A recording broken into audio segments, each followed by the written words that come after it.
నమస్తే, welcome to right angle. చాణక్యుడు చెప్పినట్టు ఎదురు చూస్తున్న అవకాశం వచ్చినప్పుడు కొంచెం సమయం కూడా వృధా చేయకుండా రాజు వ్యవహరించాలి అని చాణక్యుడు చెబుతారు. నిజంగానే భారతదేశపు మొదటి నుంచి 1947లో భారతదేశానికి స్వాతంత్రం వచ్చినప్పటి నుంచి, దేశ విభజన జరిగినప్పటి నుంచి ఈ దేశాన్ని ఎప్పుడూ ఇబ్బంది పెడుతూ ఈ దేశం పట్ల ద్వేషమే వాళ్ళ ఆయుధంగా లేదా వాళ్ళ విధానంగా మార్చుకున్నటువంటి పాకిస్తాన్ కనుమరుగు చేయడానికి, పాకిస్తాన్ను నిర్వీర్యం చేయడానికి చాలా కాలంగా జాతీయవాదులందరూ ఎదురు చూస్తూ ఉన్నారు. నిజానికి ఆ జాతీయవాద సమూహానికి ప్రతీకగా నిలిచినటువంటి నరేంద్ర మోదీ లాంటి ఒక రాజు లేదా ఒక ప్రధాని అయితే అవకాశం వచ్చినప్పుడు వదులుతాడా?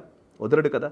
సో అదే ఇప్పుడు పహల్గామ్ దాడికి ప్రతి దాడి రూపంలో ఈ మన భారత త్రివిధ దళాలు గట్టి జవాబుని పాకిస్తాన్కి ఇచ్చాయి. ఇది మాత్రమే కాదు, సర్జికల్ స్ట్రైక్స్ చేసినప్పుడు కావచ్చు, బాలాకోట్ ఎయిర్ స్ట్రైక్స్ చేసినప్పుడు కావచ్చు, ఇప్పుడు పహల్గామ్కి అటాక్కి వ్యతిరేకంగా దానికి ప్రతి దాడిగా ఆపరేషన్ సింధూర్ కావచ్చు. సో అన్నీ కూడా ప్రిసైజ్డ్గా పాకిస్తాన్ని నిర్వీర్యం చేయడంలో, పాకిస్తాన్ని మట్టి కల్పించడంలో చాలా స్పష్టంగా ఒక ప్రణాళికాబద్ధంగా చేసినటువంటి అడుగులు. సో వీటికి సంబంధించి ఈ ఆపరేషన్ సింధూర్కి సంబంధించి ఎవరికీ తెలియని, నిజానికి ప్రసార మాధ్యమాల్లో పెద్దగా చర్చలో లేని చాలా కీలకమైన సమాచారాన్ని, విశ్లేషణని మీ ముందుంచే ప్రయత్నం చేస్తున్నాను. అంతకంటే ముందు రైట్ యాంగిల్ని ఓజస్కా అనే ఒక సంస్థ స్పాన్సర్ చేస్తోంది. భారతీయ సనాతన విజ్ఞానాన్ని, వైద్య విజ్ఞానాన్ని ఆధునిక సమాజానికి అనువుగా పరిశోధనాత్మకంగా కొన్ని ఉత్పత్తుల ద్వారా ఈ ఆరోగ్యవంతమైన భారతదేశాన్ని నిర్మించే ఒక సత్సంకల్పంతో పనిచేస్తోంది ఓజస్కా అనే సంస్థ. వాళ్ళ నుంచి వచ్చినటువంటి కొన్ని ఉత్పత్తులు చాలా కీలకంగా అనేక వ్యాధులకి పరిష్కార మార్గాల్ని చూపిస్తూ ఉన్నాయి. సో ఓజస్కా వెబ్సైట్లోకి వెళ్ళి దాన్ని వాళ్ళ ఇస్తున్నటువంటి ఉత్పత్తుల్ని, వారి నుంచి వస్తున్నటువంటి సమాచారాన్ని లేదా ఆరోగ్యపరమైన విషయాల్ని మీరు తెలుసుకొని వాటిని తీసుకునే ప్రయత్నం కూడా చేయండి. సో ఇక ఇందాక చెప్పినట్టుగా రైట్ యాంగిల్లో ఇందాక చెప్పినట్టుగా చాణక్యుడు నీతిని ఖచ్చితంగా అమలు పరుస్తున్నటువంటి నరేంద్ర మోదీ ఆధ్వర్యంలోని భారత ప్రభుత్వము లేదా త్రివిధ దళాలు ఈ ఆపరేషన్ సింధూర్ ద్వారా కొన్ని అద్భుతమైన టేక్అవేస్ని, మెసేజెస్ని ఇచ్చాయి. టేక్అవేస్ ఇచ్చాయి అండ్ గేమ్ ప్లాన్ ఎలా జరిగింది అనేది చెప్పాలి. ఎట్ ద సేమ్ టైం రాబోయే రోజుల్లో పాకిస్తాన్ రిటాలియేట్ చేస్తే మన జవాబు ఏ విధంగా ఉంటుంది అనే విశ్లేషణ కూడా మనం చూద్దాం. ఫస్ట్, ఈ ఆపరేషన్ సింధూర్ ద్వారా ఇస్తున్నటువంటి takeaways. Number 1, family for family. మీరు మా భూభాగంలోకి వచ్చి పహల్గామ్లో పర్యాటకులు ఫ్యామిలీతో అక్కడికి టూరిస్టులుగా వస్తే వాళ్ళపైన దాడి చేసేటప్పుడు ఆ ఫ్యామిలీ హెడ్స్ ఎవరైతే మగవాళ్ళు ఉన్నారో వాళ్ళని పక్కకు జరిపి, వాళ్ళు నిజంగా ప్యాంట్స్ ఇప్పి హిందువులా కాదా తెలుసుకొని కాల్చారు. సో హెడ్ ఆఫ్ ద ఫ్యామిలీని చంపారు కదా. సో దానికి బదులుగా హెడ్ ఆఫ్ ద ఫ్యామిలీని ఇక్కడ చంపితే అక్కడ మసూద్ అజర్ లాంటి ఒక జైషే మహమ్మద్ ఉగ్ర సంస్థని స్థాపించినటువంటి వ్యక్తి, మసూద్ అజర్ని మాత్రమే లేకుండా ఆయన్ని వదిలేసి మసూద్ అజర్ ఓవరాల్ ఫ్యామిలీ మొత్తాన్ని లేపేసింది భారత సైన్యం. సో ఫ్యామిలీకి హెడ్ని లేకుండా మీరు చేస్తే మీకు ఫ్యామిలీయే లేకుండా చేస్తామనే ఒక మెసేజ్ ఇచ్చింది భారత సైన్యం.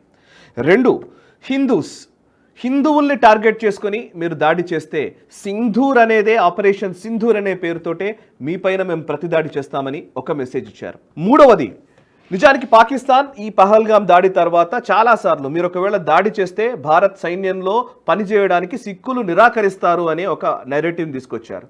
అండ్ ముస్లిమ్స్ మీకేం సపోర్ట్ చేయరు అనే నెరేటివ్ని తీసుకొచ్చారు. ఈ క్రమంలో ఈరోజు ప్రెస్ బ్రీఫింగ్ చేసింది ఒక ముస్లిం మహిళ. నేను ముస్లిమా హిందువా అని సైన్యానికి నేను ఆపాదించడం నాకు ఇష్టం లేదు, బట్ ఈ ఆప్టిక్స్ ఇంపార్టెంట్ కాబట్టి నేను ఆ మాట చెప్తున్నాను. సోఫియా ఖురేషి అనే కల్నల్ స్థాయిలో ఉన్నటువంటి ఒక మహిళ, ఇంకొక వైపు ఇండియన్ ఎయిర్ ఫోర్స్ తరపు నుంచి వ్యోమికా సింగ్, వింగ్ కమాండర్ వ్యోమికా సింగ్, ఇద్దరు కూడా ప్రెస్ బ్రీఫింగ్ చేశారు. అండ్ మరొక వైపు విక్రమ్ మిశ్రీ ఫారెన్ సెక్రటరీ కూర్చున్నారు. ఈ ముగ్గురికి ఒక నేపథ్యం ఉంది. Vikram Misri Kashmiri Pandit, 2 Vyomika Singh Indian air force లో వింగ్ కమాండర్ గా పనిచేస్తున్న వ్యక్తి అండ్ కల్నల్ గా పనిచేస్తున్నటువంటి వ్యక్తి ఆర్మీలో సోఫియా ఖురేషి. నిజానికి బాలాకోట్ ఎయిర్ స్ట్రైక్స్ జరిగినప్పుడు ఇండియన్ ఎయిర్ ఫోర్స్ చీఫ్ వచ్చి ప్రెస్ బ్రీఫింగ్ చేశారు. అండ్ అంతకుముందు సర్జికల్ స్ట్రైక్స్ జరిగినప్పుడు ఇండియన్ ఆర్మీ చీఫ్ వచ్చి కూర్చొని ఏం జరిగిందో ప్రెస్కి, మీడియాకి తెలియజేశారు. బట్ అప్పుడు ఇండియన్ ఆర్మీ చీఫ్, తర్వాత ఇండియన్ ఎయిర్ ఫోర్స్ చీఫ్ వచ్చారు, కానీ ఈసారి వైమానిక దళాధిపతి కావచ్చు లేకపోతే ఇండియన్ ఆర్మీ చీఫ్ కావచ్చు రాలేదు. కేవలం కల్నల్ లెవెల్ లేకపోతే వింగ్ కమాండర్ లెవెల్ వాళ్ళని మాత్రమే ప్రెస్ బ్రీఫింగ్ చేయించారు. అండ్ కశ్మీరీ పండిట్ అయినటువంటి విక్రమ్ మిశ్రీ కూర్చున్నారు. సో ఇది ఒక మెసేజ్, పక్కా మెసేజ్ అనమాట. నిజానికి భర్తల్ని చంపి భార్యల్ని విధవల్ని చేసే ఒక ప్రయత్నం నువ్వు చేసావు కదా, సో అదే సింధూరం అనే పాయింట్ నే తీసుకొని అదే మహిళల చేతనే మహిళల్ని మేము గౌరవప్రదమైన స్థానంలో ఉంచుతాము అని భారతదేశం ఒక పర్టికులర్ గా మెసేజ్ ఇచ్చిందనే మనం చెప్పాలి. ఇంకోవైపు టెర్రరిస్ట్ ని ఎక్స్పోజ్ చేశారు. ఈ టేక్అవే ఇందులో ఈ అటాక్ తర్వాత మనకు తెలిసింది ఏంటంటే పాకిస్తాన్లో తలదాచుకున్నటువంటి టెర్రరిస్ట్ క్యాంపులు ఎక్కడెక్కడ ఉన్నాయి, ఎవరెవరు టెర్రరిస్టులు అక్కడ ఉన్నారు, ఎవరెవరికి శిక్షణ ఏ కేంద్రం నుంచి వచ్చింది, ఎవరు మన దేశంలో జరిగిన దాడులకు సంబంధించిన డీటెయిల్డ్ ఇన్ఫర్మేషన్ మనం గ్యాదర్ చేశాం. అంటే భారతదేశపు ఇంటెలిజెన్స్ ఎంత సీరియస్గా ఉందో అని మనం అర్థం చేసుకోవచ్చు. మనం ఎప్పుడు కూడా మొసాద్ గురించి ఎక్కువగా మాట్లాడుతుంటాం. ఇజ్రాయెల్కి సంబంధించినటువంటి ఇంటెలిజెన్స్ ఏజెన్సీ మొసాద్ అది చేసింది ఇది చేసింది అని. మొసాద్ అన్ని విషయాలు బయటకు చెప్పుకోవచ్చు కాక మొసాద్కి ఏమాత్రం తగ్గని విధంగా మన research and analysis wing team లేదా రా అధికారులు అద్భుతంగా ఇంటెలిజెన్స్ గ్యాదర్ చేశారు. పాకిస్తాన్లోని టెర్రర్ లొకేషన్స్ ఎక్కడెక్కడ ఉన్నాయి ప్రిసైజ్డ్గా మనం తెలుసుకోగలిగాము. వాటిని కరెక్ట్గా శాటిలైట్లో వాటిని గుర్తించాము, సరిగ్గా అవే టార్గెట్ చేసుకుని దాడి చేశాము. అంటే ఇంటెలిజెన్స్ విషయంలో మొసాద్కి రా ఏమాత్రం తీసిపోదు అని ఈ అటాక్ ద్వారా మనకు రుజువైంది. ఇది ప్రపంచానికి కూడా ఒక రకంగా చెప్పాలంటే ఒక మెసేజ్. సో భారత్ ఏదో థర్డ్ వరల్డ్ కంట్రీగా చూడడానికి వీలు లేదు. మేము చాలా ప్రిసైజ్డ్గా, మేము చాలా పర్టికులర్గా ఎవరిని దాడి చేయాలో పర్ఫెక్ట్గా కొలెటరల్ డ్యామేజ్ లేకుండా చేయగలమన్న ఒక మెసేజ్ని ప్రపంచ దేశాలకు ఇచ్చింది ఈ ఆపరేషన్ ద్వారా. ఆపరేషన్ సింధూర్ అనేది అంత కీలకమైంది. అండ్ అంతేకాదు టెర్రరిస్టులు పాకిస్తాన్లో తలదాచుకోవట్లేదు, మాకు ఎటువంటి అది లేదు, మేము టెర్రరిస్టులకు వ్యతిరేకంగా పోరాడుతున్నాం, ఇంకా చెప్పాలంటే టెర్రరిస్టుల దాడుల్లో మేము బాధితులము అని పాకిస్తాన్ పదే పదే చెప్తుంది. కానీ ఈరోజు ఈ అటాక్ తర్వాత ఎక్కడెక్కడ టెర్రరిస్టులు ఉన్నారు, వాళ్ళ డీటెయిల్స్ ఏంటి, వాళ్ళకి సంబంధించినటువంటి టెర్రర్ స్థావరాలు, శిక్షణా కేంద్రాలు ఇవన్నీ కూడా చాలా స్పష్టంగా ప్రపంచానికి చూపించాం. అండ్ ఇప్పటికే ఐఎంఎఫ్ నిధుల కోసం వెంపర్లాడుతున్నటువంటి పాకిస్తాన్ ఐఎంఎఫ్ నిధులు ఇవ్వకూడదు అనే ఒక ప్రెషర్ని కూడా మనం బిల్డ్ చేస్తున్నాం. And financial action task force ఎప్పుడు కూడా ఈ టెర్రర్ ప్రభావిత దేశాలు లేదా టెర్రరిస్టులను పెంచి పోషిస్తున్న దేశాలకు సంబంధించి రేటింగ్స్ ఇస్తుంది. ఇప్పటికే పాకిస్తాన్ గ్రే లిస్ట్ లో పడిపోయింది. ఇప్పుడున్న పరిస్థితుల్లో పాకిస్తాన్ నిజానికి ఫటాఫ్ లిస్ట్లో ఇంకా సీరియస్గా బ్లాక్ లిస్ట్లోకి పోయినా ఆశ్చర్యం లేదు. అలాంటి ఒక మనము అలా పుష్ చేస్తున్నామని చెప్పడానికి, ఎందుకంటే ఉదాహరణ వాళ్ళకి సంబంధించిన డీటెయిల్స్ అన్ని ఎక్కడెక్కడ టెర్రరిస్టులు ఉన్నారో చెప్పే ప్రయత్నం చేశాం. అండ్ ఇంకొక వైపు మసూద్ అజర్ ఫ్యామిలీ మొత్తం చనిపోయింది. సో మసూద్ అజర్ ఫ్యామిలీ చనిపోతే మసూద్ అజరే డైరెక్ట్గా స్టేట్మెంట్ ఇచ్చిన పరిస్థితి, అది కూడా ఇప్పుడు పాకిస్తాన్ మీడియాలో వాటిల్లో వస్తోంది. ఏంటంటే చంపిన అంశానికి సంబంధించి ఆయన కూడా స్టేట్మెంట్ ఇచ్చాడు. అంటే మసూద్ అజర్ అక్కడే ఉన్నాడు, బతికున్నా కూడా అక్కడే ఉన్నాడు, పాకిస్తాన్లోనే ఉన్నాడు అన్న మెసేజ్ కూడా ఇప్పుడు ప్రపంచానికి వెళ్ళిపోయింది. Because international terrorist Masood Azhar. ఈ మొత్తం టేక్అవేస్ గురించి మనం మాట్లాడాం, కానీ గేమ్ ప్లాన్ గురించి మాట్లాడాలి. అసలు నిజానికి ఏప్రిల్ 22వ తేదీన పహల్గామ్ అటాక్ జరిగింది.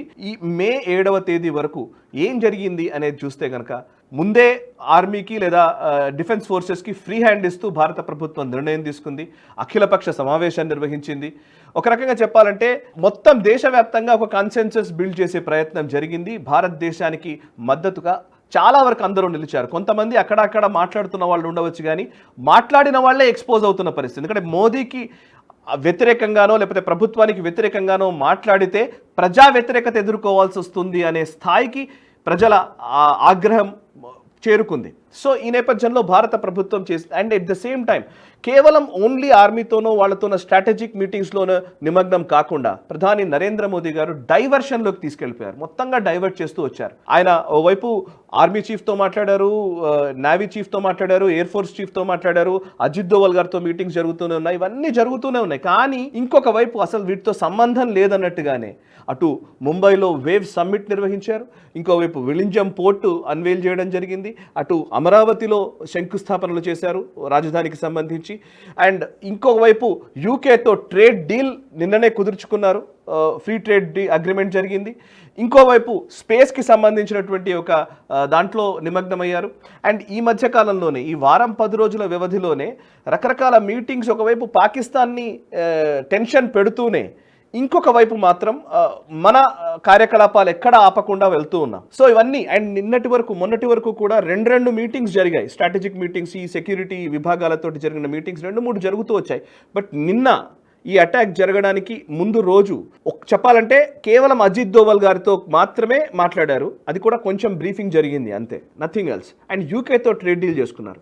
సరిగ్గా అటాక్ జరిగే రోజు అంటే May 7th రోజు రాత్రి అటాక్ చేయాలి అని అంటే 6th and 7th మధ్యరాత్రి జరగాలి అని అంటే కనుక 7th రోజు మాక్ డ్రిల్ కి పిలుపునిచ్చారు. దేశవ్యాప్తంగా మాక్ డ్రిల్ నిర్వహిస్తామని. సో మాక్ డ్రిల్ జరిగిన తరువాత అటాక్ చేస్తారని పాకిస్తాన్ ఊహించి ఉండవచ్చు. బట్ మాక్ డ్రిల్ కేవలం డైవర్షన్ మాత్రమే. అఫ్ కోర్స్ ఇది అప్రమత్తం చేయడానికి, ప్రజల్ని అప్రమత్తతలో ఉంచడానికి చేసే ప్రయత్నం కరెక్టే, దాంట్లో కాదనను. కానీ ఆ అటాక్ పహల్గామ్ కి కౌంటర్ గా చేస్తున్నటువంటి ఆపరేషన్ సింధూర్ బయటకు రివీల్ కాకుండా ఉండడం కోసం ఈ మాక్ డ్రిల్ అనే దాన్ని తీసుకొచ్చారు. మాక్ డ్రిల్ తర్వాత అటాక్ చేస్తారని అనుకోని ఉండవచ్చు. ఇంకా పర్టికులర్ గా చెప్పాలంటే ఇప్పటి వరకు నేను మాట్లాడిందంతా ఒక లెక్క అయితే ప్రెడిక్షన్స్లోకి వెళ్ళాలి. సో నిజానికి ఇప్పుడు జరుగుతున్నది ఏంటంటే సున్జు మాట ఒకటి ఉంటుంది, quote, if your opponent is temperamental seek to irritate him, pretend to be weak that he may grow arrogant, if he is taking his ease give him no rest, attack him where he is unprepared, appear where you are not expected. ఇది తూచా తప్పకుండా Ajit Doval doctrine. నిజానికి అజిత్ దోవల్ నేను ఇది ఇప్పటికి చాలాసార్లు ఈ quotation నేను చెప్తూ వస్తున్నాను, సున్జు చెప్పిన కోటి. దీన్ని ఖచ్చితంగా అజిత్ దోవల్ కావచ్చు, లేకపోతే డిఫెన్స్ ఫోర్సెస్ కావచ్చు అమలు పరుస్తున్నాయని అనిపిస్తోంది. ఎందుకంటే పాకిస్తాన్ విషయంలో పాకిస్తాన్ ఎప్పుడు కూడా టెంపర్మెంటల్గా ఉంటుంది. సో ఆ టెంపర్మెంటల్గా ఉన్నవాడిని ఇరిటేట్ చేయడమే దానికి పరిష్కారం. సో టెంపర్మెంటల్గా ఉన్న పాకిస్తాన్ని ఇరిటేట్ చేయడానికి ఇప్పుడు నేను చెప్పిన టేక్అవేస్ అన్నీ కూడా మహిళలతో అంటే చాలా అంటే నిజానికి పాకిస్తాన్ సమవుజ్జి కాదు అనే ఒక మెసేజ్ని ఇచ్చే విధంగా ఇరిటేట్ చేయడం. అండ్ ఇంకోవైపు టెర్రరిస్ట్ల స్థావరాలన్నింటినీ ధ్వంసం చేశారు. ఇప్పుడు పాకిస్తాన్లో ఎటువంటి వాతావరణం వచ్చిందంటే పాకిస్తాన్ మీడియా నుంచే వ్యతిరేకత వస్తోంది. ఇంత దాడి చేశారు, మరి మనం ఏం చేయలేమా అని, మనం చేయకపోతే ఎలా, మన ఆర్మీ దాడి చేయాలి కదా అనే ఒక ప్రెషర్ని ఇప్పుడు బిల్డ్ చేస్తున్నారు. ఇప్పుడు ఫస్ట్ పాయింట్ ఏంటంటే వార్లో ముందు ఎవరు అటాక్ చేశారనేది కీలకం. ముందు ఎవరు అటాక్ చేశారన్న దాన్ని బట్టే ప్రపంచ దేశాల రెస్పాన్స్ ఆధారపడి ఉంటుంది. ఈవెన్ మనం బంగ్లాదేశ్ వార్ టైంలో కూడా ఇదే. సో పాకిస్తాన్ మొదట అటాక్ చేసిన తర్వాత మనం వార్లోకి దిగాం. సో ఫస్ట్ ఎవరైతే అటాక్ చేస్తారో వాళ్ళ వైపు ప్రపంచం నిలబడడం అనేది, లేదా ప్రపంచ దేశాలను ఒప్పించడం అనేది, యునైటెడ్ నేషన్స్ కానివ్వండి, ఇవన్నీ కానివ్వండి, ఒప్పించడం అనేది జరుగుతుంది. సో ఫస్ట్ మనం టెర్రరిస్ట్లని టార్గెట్ చేసుకొని దాడి చేశాం. అక్కడ టెర్రరిస్టులు ఉన్నారు కాబట్టి టెర్రరిస్టులను దాడి చేశాం, టెర్రరిస్టుల పైన దాడి చేశాం. భారతదేశం పైన దాడి చేయక తప్పని పరిస్థితి ఇప్పుడు పాకిస్తాన్కి వచ్చింది. ఒకవేళ భారతదేశం పైన పాకిస్తాన్ దాడి చేస్తే ఖచ్చితంగా సివిలియన్స్ పైన దాడి చేయాలి, పౌరుల పైన దాడి చేయాల్సి వస్తుంది, లేకపోతే ఇన్స్టిట్యూషన్స్ పైన దాడి చేయాల్సి వస్తుంది, మిలిటరీ పైన దాడి చేయాల్సి వస్తుంది. ఒక్కసారి సివిలియన్స్ పైన లేదా మిలిటరీ పైన వీటిపైన పాకిస్తాన్ మిలిటరీ ఇన్వాల్వ్ అయి దాడి చేసింది అని అంటే కనుక ఇమ్మీడియట్ గా అది వార్కి మనం ఒప్పుకున్నట్టే. మనం డైరెక్ట్ గా వాళ్ళని అధపాతాళానికి తొక్కినా కూడా ఇంకెవరు ఉపేక్షించడానికి వీల్లేదు. సో ఫస్ట్ టెర్రరిస్టుల పైన దాడి చేశాం కాబట్టి ఇప్పుడు టెర్రరిస్టులు మన పైన అటాక్ చేయించే ప్రయత్నం చేయవచ్చు. సో ఇక్కడ సెక్యూరిటీ అనేది లెక్కలోకి వస్తుంది. అందుకే ఇప్పటికే రాష్ట్ర ప్రభుత్వాలన్నింటినీ కేంద్రం అప్రమత్తం చేసినట్టుగా కూడా తెలుస్తోంది. ఒకవేళ టెర్రరిస్ట్ అటాక్ చేసింది అనుకోండి ఇంకా ఎక్స్పోజ్ అయ్యే పరిస్థితి పాకిస్తాన్కు ఉంటుంది. సో మన ప్రెస్ బ్రీఫింగ్ లో కూడా చాలా క్లియర్ గా వ్యోమికా సింగ్ గారు చెప్పారు ఏంటంటే, మేము ప్రిపేర్డ్ గా ఉన్నాము, మేము మీ మిలిటరీ స్థావరాలపైన ఒక్క దానిపైన కూడా దాడి చేయలేదు, కేవలం టెర్రరిస్టుల స్థావరాలపైనే దాడి చేశాము. సో మిలిటరీ పైన మేము దాడి చేయలేదు, కొలాటరల్ డ్యామేజ్ కూడా కొంచెం కూడా జరగలేదు. ఇఫ్ మీరు కనుక ఏదైనా మిస్అడ్వెంచరస్ స్టెప్ ఏదైనా తీసుకొని మీరు కనుక దాడి చేస్తే వీఆర్ ప్రిపేర్డ్, మేము మీ పైన పూర్తిగా దాడి చేయడానికి సిద్ధంగా ఉన్నామని ఒక మెసేజ్ ఇచ్చారు. ఇప్పుడు టెర్రరిస్టులను ధ్వంసం చేసినప్పుడు మిలిటరీ ఇన్వాల్వ్ అయ్యి ఒకవేళ పాకిస్తాన్ మిలిటరీ దాడి చేస్తే ఖచ్చితంగా దానికి పూర్తి స్థాయి యుద్ధాన్ని మనము తీసుకొని మనం డైరెక్ట్గానే వాళ్ళని అధపాతాళానికి తొక్కడానికి అవకాశం ఉంటుంది. సో ఇదొక అంశం. అండ్ ప్రెడిక్షన్స్లో ఇప్పటికే వాళ్ళని వీకెండ్ చేయడము అనేది నిజానికి the supreme art of war is to subdue the enemy without fighting అంటాడు సున్జు. నిజానికి నువ్వు యుద్ధం చేయకుండానే ఆ శత్రువుని నిర్వీర్యం చేయడమే యుద్ధంలో అతిపెద్ద విజయము అనేది ఆయన చెప్పే మాట. సో నిజానికి ఇప్పుడు కూడా జరుగుతుంది అదే. ఇంకోవైపు ఇండస్ వాటర్ ట్రీటీ రద్దు చేశాము. ట్రీటీని రద్దు చేయడమే కాదు, కొన్ని రోజులంతా వాటర్ ఆపి ఒక్కసారిగా ఫ్లడ్స్ వచ్చే విధంగా వాటర్ని రిలీజ్ చేస్తున్నది. ప్రస్తుతం మనకు నీటి యుద్ధం ఒకవైపు జరుగుతూనే ఉంది. ఇంకోవైపు ఎకనామికల్లీ IMFని ఐఎంఎఫ్ పైన ప్రెషరైజ్ చేస్తున్నాము, ఐఎంఎఫ్ నిధులు ఇవ్వడం కూడా ఇప్పుడు ఆలోచించే పరిస్థితి వచ్చింది. ఇంకోవైపు బ్యాంకులు అతలాకుతలమవుతున్నాయి పాకిస్తాన్లో. బ్యాంకుల్లో జనాలు మొత్తం గుమిగూడి ఇమీడియట్గా విత్డ్రాల్ చేసుకోవాలి, యుద్ధం వచ్చేటట్టుంది అనే వాతావరణంలో అక్కడ ప్యానిక్ సిచ్యువేషన్ వచ్చింది. ఇంకోవైపు పాకిస్తాన్ స్టాక్ మార్కెట్లు పడిపోతున్నాయి, ఒక ఆర్థిక పరమైనటువంటి యుద్ధం నడుస్తోంది. ఇక మిలిటరీ పరంగా జరిగినటువంటి యుద్ధం తెలిసిందే, టెర్రరిస్ట్ స్థావరాలన్నింటినీ ధ్వంసం చేశాం. ఓవరాల్ గా పాకిస్తాన్ ని కార్డన్ చేస్తున్నాం, అంటే ఆల్మోస్ట్ అన్ని రకాలుగా దిగ్బంధనం చేసి పాకిస్తానే ఇప్పుడు యుద్ధం చేయక తప్పని ఎదురైంది. పాకిస్తాన్ గనక ఇప్పుడు యుద్ధం చేయడానికి పురిగొల్పితే, ఒకవేళ ముందుకు వస్తే పాకిస్తాన్ పతనమే ఖాయం. So this is the strategy. నిజానికి చాలా ప్రిసైజ్డ్గా, చాలా పద్ధతిగా, చాలా పకడ్బందీగా, వ్యూహాత్మకంగా నిర్వహించినటువంటి దాడి ఇది. ఆపరేషన్ సింధూర్ నిజంగా భారతదేశ సైనిక చరిత్రలో ఒక మరుపురాని, అసలు తీసివేయలేని అద్భుతమైన అధ్యాయం. ఈ ఆపరేషన్ సింధూర్కి సంబంధించి ఇంకా డీటెయిల్డ్ డెవలప్మెంట్స్ మనం రాబోయే వీడియోస్లో నేను చెప్పే ప్రయత్నం చేస్తాను. అండ్ ఈ వీడియోని ఎక్కువ మందికి షేర్ చేసే ప్రయత్నం చేయండి. భారత ప్రభుత్వం ఏదైనా చేసింది అనంటే దానికి ఖచ్చితమైన అర్థం ఉంటుంది. దాని ఆలోచనల్లో లేదా త్రివిధ దళాలకు ఇచ్చినటువంటి శిక్షణలో కావచ్చు, వాళ్ళపైన మనం పూర్తి నమ్మకాన్ని, భరోసాని ఉంచవచ్చు. అండ్ వాళ్ళని నడిపిస్తున్నటువంటి, భారత ప్రభుత్వాన్ని నడిపిస్తున్నటువంటి ప్రధాని నరేంద్ర మోదీ పైన ఖచ్చితమైన భరోసాని ఈ సందర్భంలో మనం పెట్టవచ్చు. అండ్ మోదీ హైతో ముమ్కిన్ హై, ఇది పదే పదే చెప్పుకునే అంశం ఆపరేషన్ సింధూర్ విషయంలో మరోసారి రుజువైంది. ఈ వీడియోని ఎక్కువ మందికి షేర్ చేసే ప్రయత్నం చేయండి, లైక్ చేయండి, కమెంట్స్ ద్వారా మీ అభిప్రాయాలు మాతో పంచుకోండి. మనసా వాచా కర్మణ దేశహితం కోసం పరితపించే నేషనలిస్ట్ హబ్ గ్రూప్ ఆఫ్ ఛానల్స్ని సబ్స్క్రైబ్ చేసుకుని జాతీయవాద జర్నలిజాన్ని ప్రోత్సహించండి. Thank you very much. ఈ వీడియో మీకు నచ్చినట్టయితే లైక్ చేయండి, 10 మందికి షేర్ చేయండి. అలాగే కామెంట్ల రూపంలో మీ అభిప్రాయాలను మాతో పంచుకోండి. Nationalist hub group of channels ను సబ్స్క్రైబ్ చేసుకుని తెలుగునాట జాతీయవాద జర్నలిజాన్ని ప్రోత్సహించండి. ఈ వీడియో కింద ఉన్న బెల్ ఐకాన్ పై క్లిక్ చేయడం మర్చిపోవద్దు.